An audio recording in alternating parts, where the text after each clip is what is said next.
Cueing atau instruksi dalam mengajar. Hal yang perlu diperhatikan, 1. Produksi vokal harus jelas. Ya, sering terjadi orang itu tidak jelas pada saat melafadzkan bunyi yang pertama di kata yang pertama. Ini yang membuat susah dicerna oleh muridnya. Ujung-ujungnya mereka harus melihat apa yang sedang dilakukan oleh gurunya, pengajarnya. Contoh misalkan pada saat down dog, karena instruksinya tidak jelas, akhirnya ngelihat. Ya, kalau kebetulan instruksinya lagi demo, kalau misalkan instruksinya lagi jalan-jalan, akhirnya dia kebingungan harus melihat temennya. Yang kedua, intonasi atau naik turunnya suara.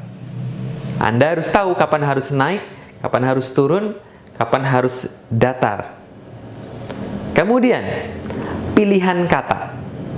Pilihan katanya tidak membeo. Ya, ini penting pada saat Anda melakukan workshop atau teacher training. Ya, biasanya kan gurunya bule dari sana, ngomongnya pakai bahasa Inggris.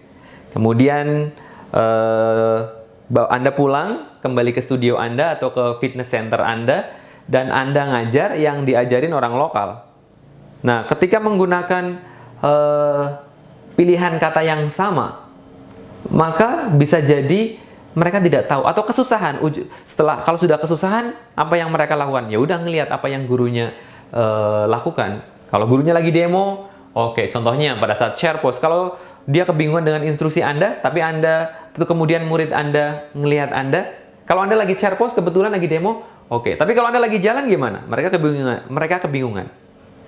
Lagi-lagi mereka akan melihat teman-teman yang ada di sekitarnya. Ya, jadi sangat penting. Contoh misalkan, saya sangat terganggu dengan kata simpan. Contoh, simpan tangannya di lantai. Coba kata-kata di lantai. Lantai kan luas. Lantai sebelah depan, sebelah luar, di belakang tumit, di depan tumit. Itu kan sangat-sangat, yang penting jangan membeo. Nah, bagaimana cara taunya bahwa pilihan kata kita tepat atau tidak? Caranya mudah. Tinggal pakai mata kita saja. Pada saat kita ngomong, apakah respon muridnya itu semuanya melakukan apa yang kita suruh? Kalau cuma ada satu orang yang bingung, wajar. Tapi kalau hampir semuanya itu bingung, dan hampir semua murid yang ada di dalam kelas ngelihat kita, nah kita harus pertimbangkan, jangan-jangan pilihan kata yang kita berikan tidak tepat. Jadi jangan sampai bodoh teing, ya, apapun yang kita lakukan bodoh amat, jangan sampai seperti itu. Mata, ya, eye contact, perhatiin semua membernya. Ketika kita ngomong kemudian hampir semuanya ngelihat kita, waduh, jangan-jangan kata-katanya tidak dipahami. Seperti kata simpan tadi, ya menurut saya itu di titik-titik tertentu tidak bagus untuk digunakan. Kemudian lanjut, yang keempat adalah bahasa. Nah, bahasa, gunakan bahasa sesuai dengan momennya, sesuai dengan tempatnya. Contoh, kalau Anda lagi ngajar privat, dan ternyata yang diajari itu teman sendiri, bahasanya ya gaul. Kemudian yang diajari ibu-ibu arisan, ya cenderungnya ya akan hahaha.